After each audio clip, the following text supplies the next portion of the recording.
Okay, here's tonight's special order list. We got to make a shift linkage for the bike. So I got to take this one that's made for something else, probably a Dynaglide, and I got to shorten it up to about like that much maybe. So I have to drill this thing all the way through, tap it from both ends, and shorten up to about where my thumb is on both sides. And then it all should screw together the right dimension for that. And I got a bolt here. I got to take an American bolt, turn it down to a metric size so it'll fit in the master cylinder linkage. That'll be interesting. I got to take the front axle sleeve for the upside down fork and shorten it up. There's a mark someplace. Yeah, that's where the mark he had. So I got to take 180 off the end of that so that the axle nut will go on where it belongs. And then I got these two banjo butt fittings I need to cut down and use them for the reservoir tube end. So I got to make kind of like a little flare right here for the plastic hose to go in here and hold it on, and then cut all this other stuff off. So that's going to be interesting.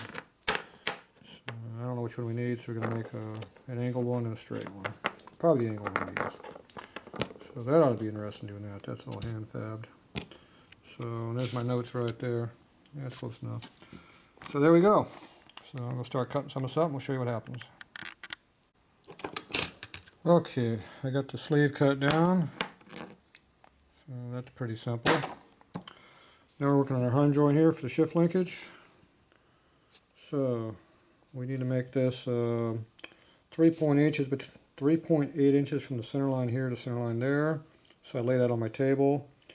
Then I measure between the two nuts, which we come in at 2.3 inches roughly. Right there. And we go over the caliper over here, and this is at 3/100 right now, overall length. So we take our number here, 3.1, and we minus off the dimension we want, which is 2.3, and we come up with 0.800. So that means I need to take 400 thousandths off of each side to get what I need. For it to go right there.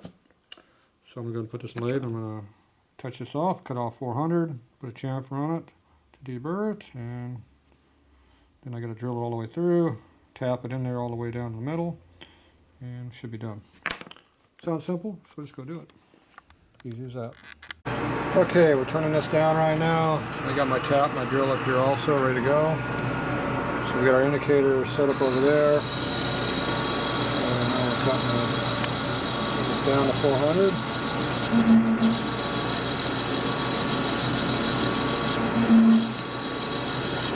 When that gets to 400, we're done. We're going to leave an extra 10 there for the final.